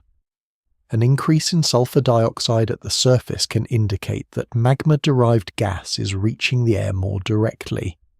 A decrease can mean less supply, stronger scrubbing by water, or sealing of pathways. For this reason, gas readings are interpreted with weather, rainfall, vent conditions, and seismicity. In the rising pathways, gas is both a driver and a signal. As magma ascends, it may cool along its margins. The surrounding rock is cooler than the melt, so a chilled edge can form. This solidifying edge may narrow the pathway. Crystals may grow within the magma, increasing viscosity. If ascent is slow, the magma can become stiffer and more gas-rich. If ascent is faster, more heat remains, and gas expansion may be more abrupt. The pathway may therefore open, seal, and reopen in cycles. These changes can produce pulsing surface activity, with periods of stronger emission followed by quieter intervals. Fragmentation occurs when gas pressure and magma strength reach a point where the magma breaks apart into particles. Fragmentation is the process that turns magma into ash and pumice-like material during explosive activity. It may occur within the conduit before material reaches the air. If gas escapes gradually, magma may emerge as lava. If gas remains trapped and expands rapidly, the magma can fragment and produce an ash plume. The same volcano can alternate between these behaviors because pathway conditions change. Mayon has produced lava extrusion, ash plumes, and pyroclastic density currents in historical activity, showing that ascent can take more than one form. The conduit can contain older material as well as new magma. After previous activity, parts of the pathway may be filled with solidified lava, rubble, or altered rock. New magma must move around, melt, break, or push through these materials. A blocked conduit can increase pressure beneath it. A newly cleared pathway can allow gas and magma to rise more freely. Surface explosions can sometimes remove plugs, while collapse can add new blockages, inward from the crater. The pathway is therefore dynamic rather than permanent. Water from the hydrothermal system may interact with rising magma near shallow levels. If magma encounters water-rich rock, steam can form rapidly. This can increase fragmentation of surrounding rock and contribute to explosive bursts. If the pathway is hot and dry, the behavior may be different. The degree of interaction depends on where water is stored, how open the fractures are, and how quickly magma rises. Direct observation is not possible. So scientists infer these interactions from ash characteristics, gas signals, seismicity, and thermal changes. Magma ascent is also affected by the volcano's stress field. The stress field is the pattern of forces in the surrounding rock, regional tectonics, the weight of the volcano, gravity on steep slopes, and earlier intrusions all influence where cracks open. A central conduit may be favoured during some activity, while side pathways may be possible under other conditions. The exact route is known only after signals and deposits reveal it. In this section, the focus remains within the upward path itself, where melt, gas, crystals, and broken rock move through confined space. Within the rising magma pathways, the eruption becomes motion through stone. It is not yet the ash cloud in the sky or the lava on the slope. It is a pressurized ascent measured through shaking, swelling gas, heat, and later deposits. Observations indicate that magma beneath active volcanoes often rises through changing networks of dikes and conduits rather than through a simple open tube. It remains uncertain during active unrest which pathways are fully open until monitoring data and eruptive products reveal the movement. The rising pathways hold the volcano in passage, where magma pushes through fractures, gas expands, rock breaks, and the route toward the summit slowly changes. Deep within the crust beneath Mayon Volcano, the volcanic arc of the Philippines begins to take shape through the long movement of tectonic plates. This region lies below the shallow conduits, hydrothermal water, and magma storage zones. It belongs to the deeper crustal roots of the volcanic system, where the structure of the Earth controls why magma forms and where volcanoes rise. A volcanic arc is a chain of volcanoes created above a subduction zone, where one tectonic plate moves beneath another. The Philippines is part of a complex tectonic region shaped by several interacting plates, trenches, faults, and zones of compression. The crust beneath the volcano is not a single continuous block. It contains layers of rock with different ages, densities, and compositions. Some rocks formed from earlier volcanic activity. Others are older sedimentary or metamorphic rocks that existed before the present volcano developed. Metamorphic rock is rock changed by heat and pressure deep within the Earth. These layers are fractured by tectonic forces and altered by repeated intrusion of magma over long periods. The crust is therefore both foundation and participant in volcanic activity. Subduction is the central process in this region. Along nearby oceanic trenches, one plate descends beneath another into the mantle. As the descending plate sinks, pressure and temperature increase. Water stored in minerals and sediments within the plate is gradually released into the overlying mantle. This release does not create magma directly in the crustal root region, but it influences melting deeper below. The crust above receives magma generated from those deeper processes and channels it upward through weakness zones. The crustal root beneath Mayon acts as a transition zone between mantle-derived magma and the upper volcanic system. As magma rises into the crust, it may stall temporarily, cool partly, mix with crustal material, or split into separate intrusions. Some magma solidifies underground, forming intrusive bodies. These intrusions add heat and alter the surrounding rock. Over many eruptive cycles, the crust beneath an active volcano becomes thermally modified. It grows warmer and more fractured than distant crust unaffected by repeated magma movement. Density differences matter in this deep region. Magma rises partly because it can be less dense than surrounding rock, yet the crust is layered, and some levels may temporarily trap magma if the density contrast changes or if strong rock layers resist fracture. Magma may spread sideways into sills or collect in storage regions before continuing upward.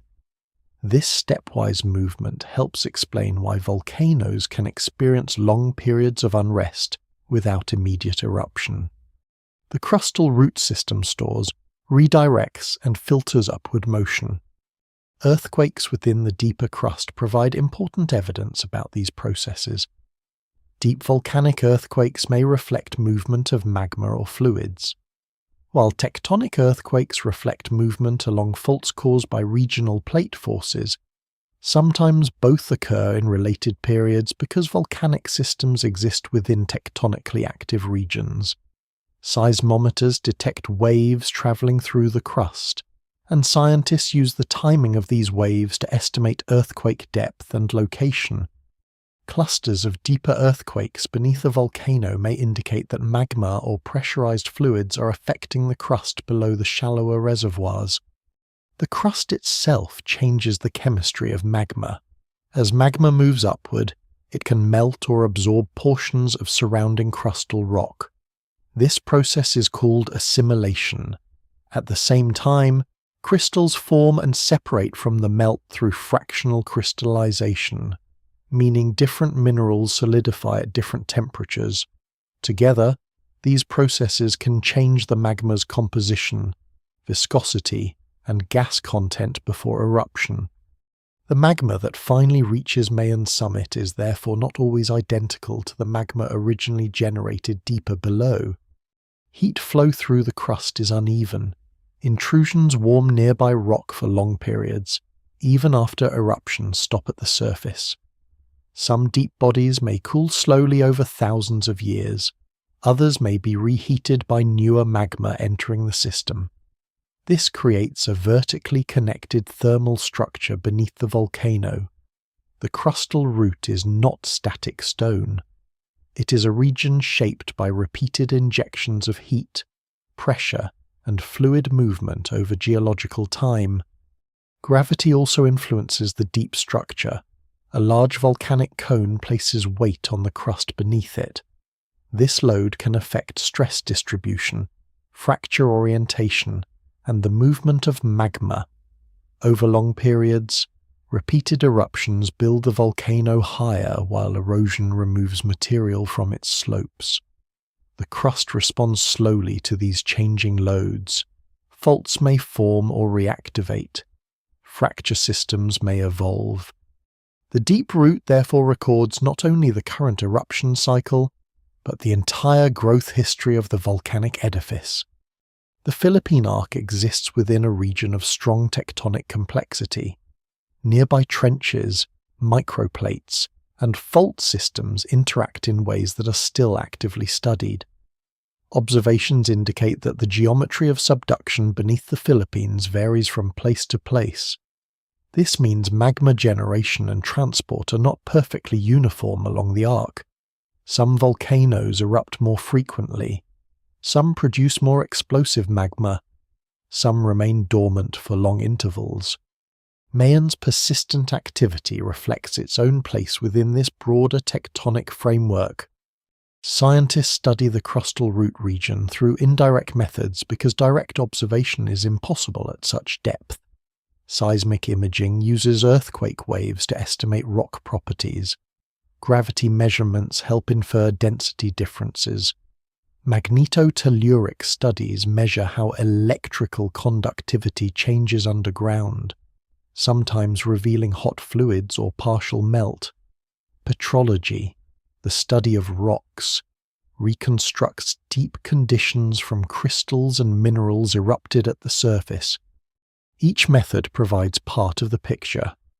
None gives a complete map of the crust beneath the volcano. In the deep crustal roots, the eruption becomes part of a regional geological system. It is no longer only a volcano standing above the landscape.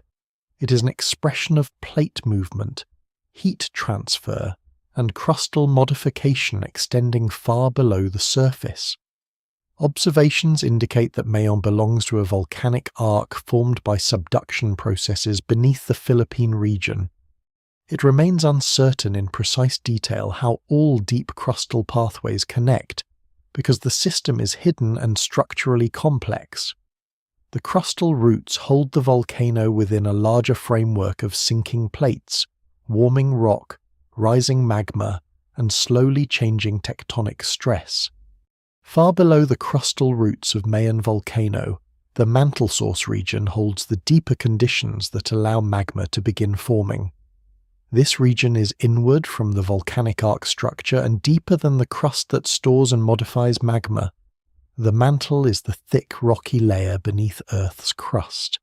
It is mostly solid, but over long periods it can flow slowly. In a subduction setting, the mantle above the sinking plate becomes a place where heat, pressure, and as water change the melting behavior of a rock, the eruption visible at the surface begins its deepest material history here, in a dark region without open space, flame, or empty chambers. Mantle rock is very hot, but heat alone does not always make it melt. Pressure at depth keeps most mantle minerals solid, even at temperatures that would melt rock near the surface. Melting begins when conditions shift. In subduction zones, water and other volatile substances released from the descending plate enter the overlying mantle wedge. The mantle wedge is the part of the mantle above the subducting plate and below the overriding crust. Water lowers the melting temperature of mantle minerals. This process is called flux melting, meaning melting aided by added volatile material. It is one of the main reasons volcanic arcs form above subduction zones. The descending plate carries water in several forms.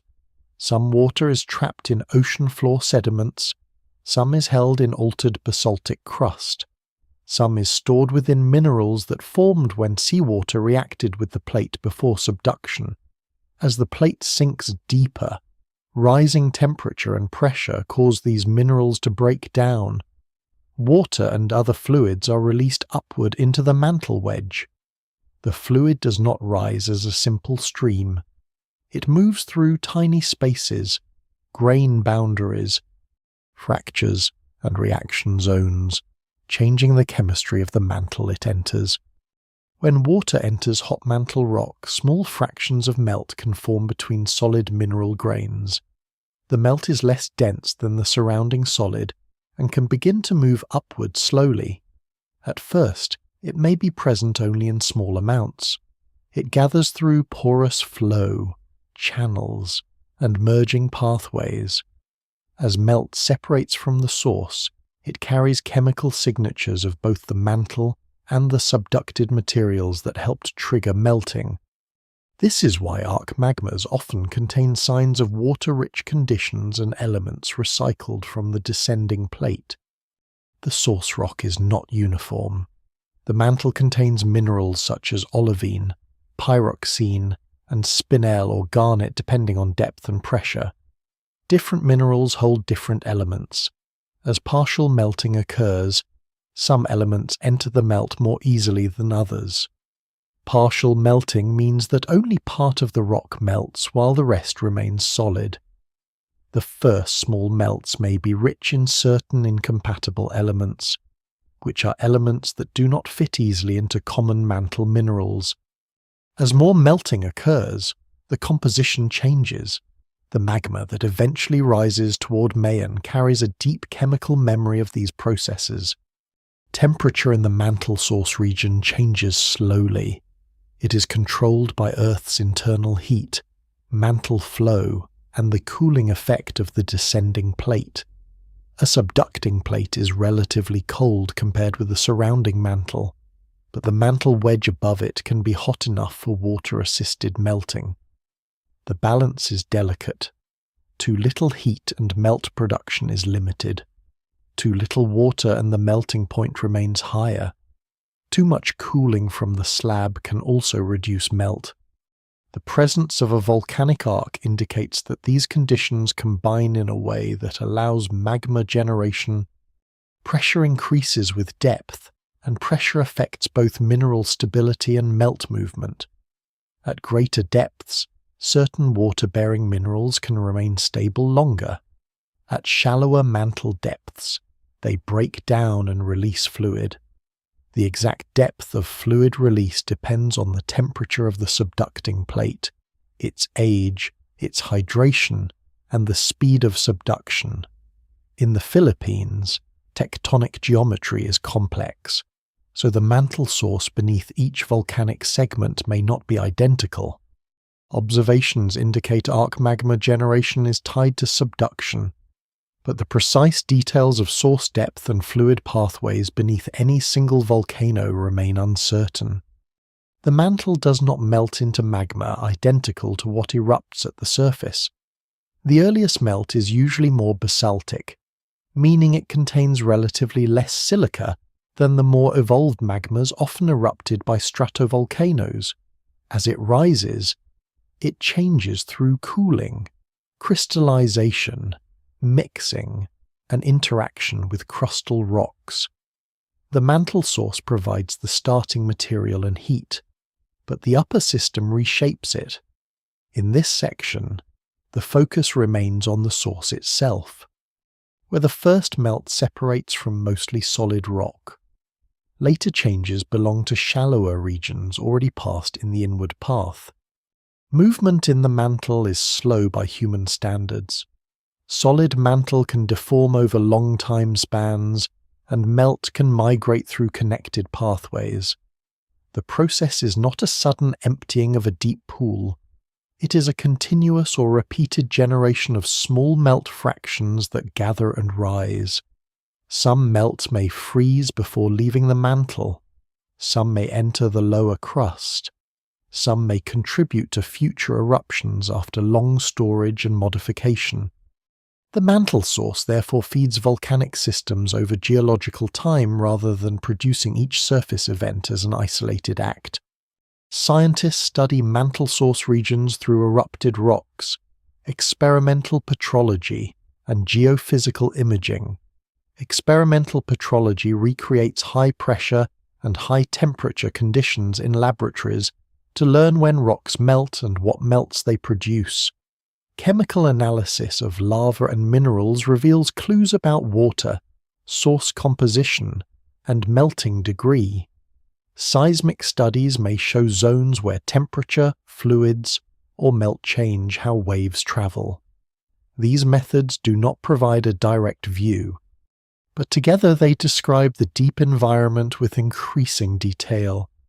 In the mantle source region, the eruption is reduced to its earliest material cause.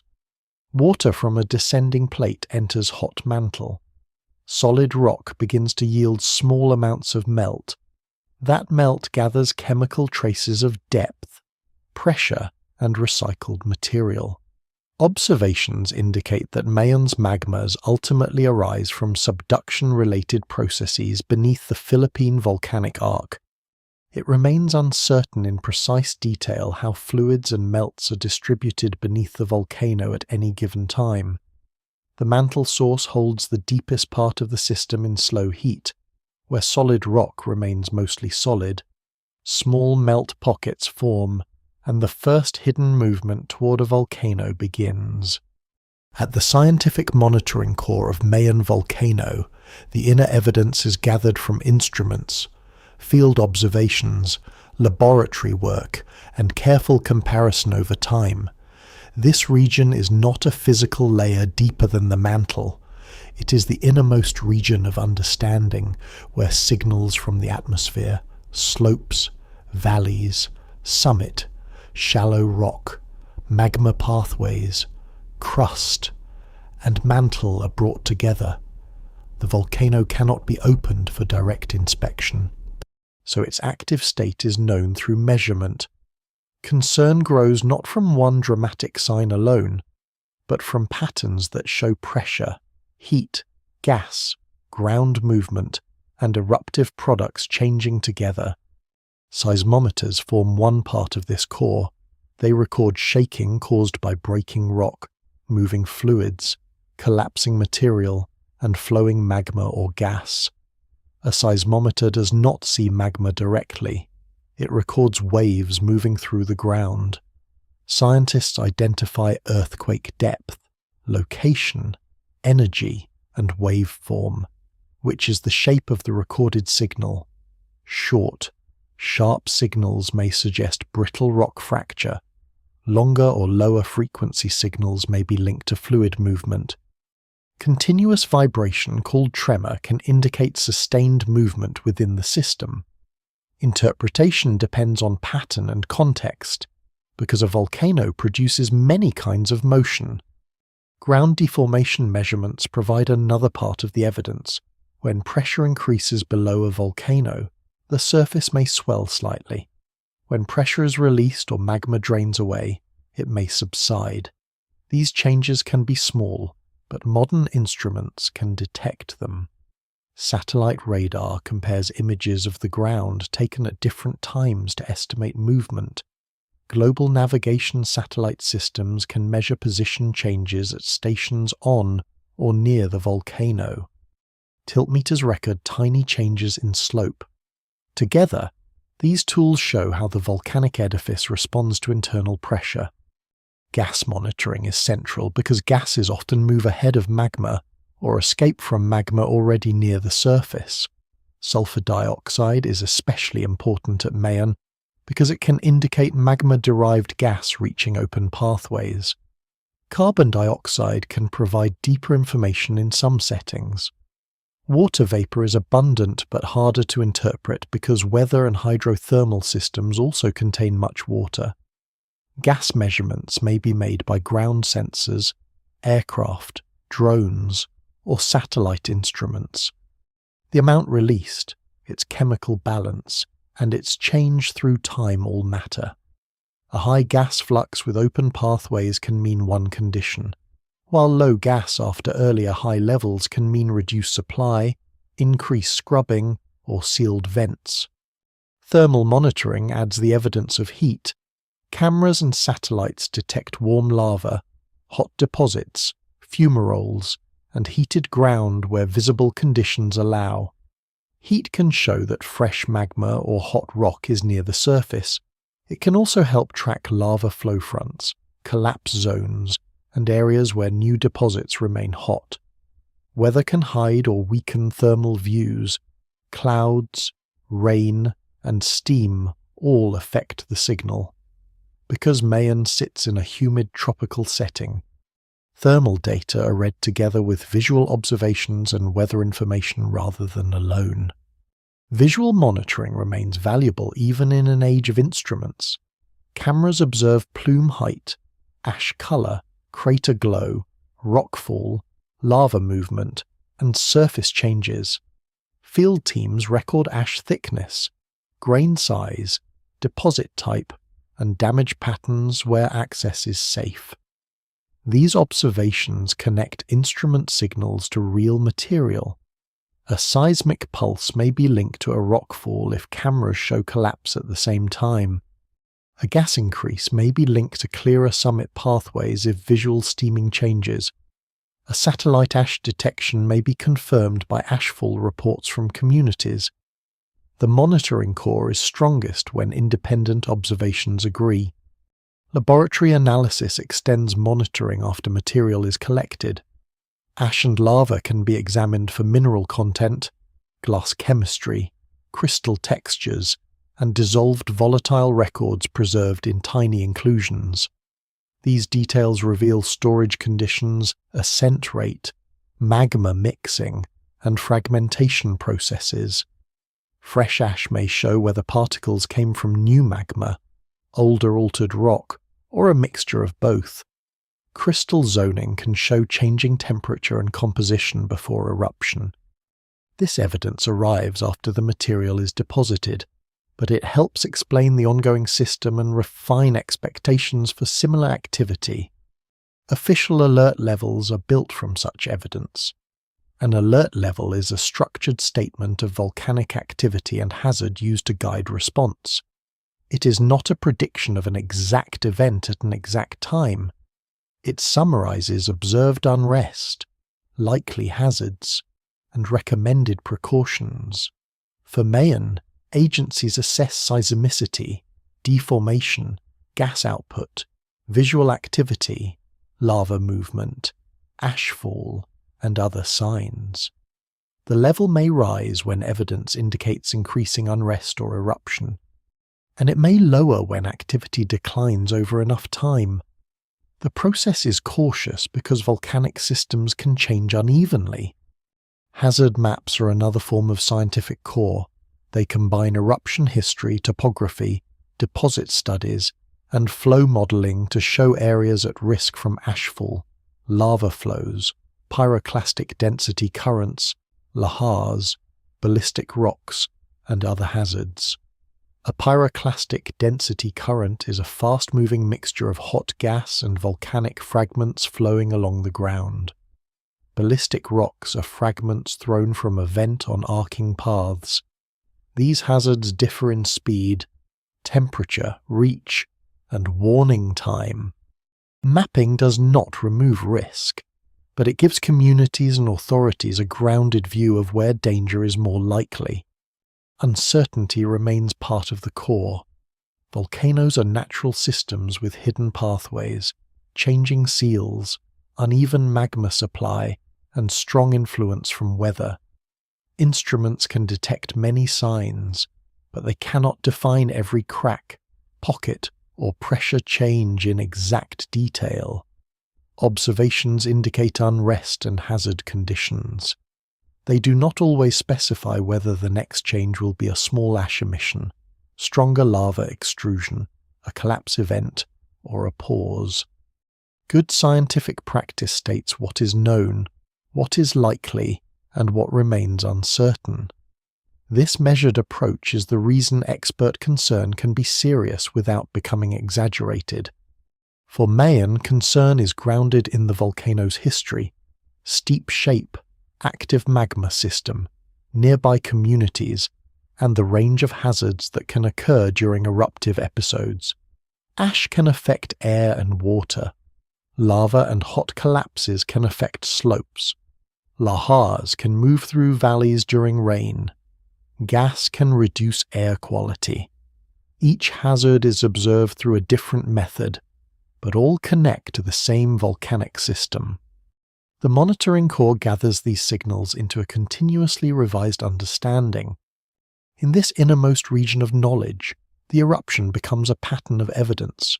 The outer plume, regional winds, rain layers, coastline, slopes, valleys, summit, shallow rock, heated water, stored magma, rising pathways, crustal roots, and mantle source are all represented by measurements and observations. Observations indicate that Mayen is watched closely because its signals can change, and because its hazards extend from the crater to surrounding communities. It remains uncertain how any active episode will evolve in exact detail until the volcano itself provides new data. The monitoring core rests in patient attention, measuring the volcano through shaking ground, rising gas, altered heat, shifting slopes, fresh ash, and the quiet discipline of repeated observation. The volcano rests within a wider Earth system, and the final view becomes quiet. The plume thins into air. Ash settles onto roofs, leaves, slopes, and water. Rain carries loose grains into channels. Heat remains within rock, water, gas, and magma.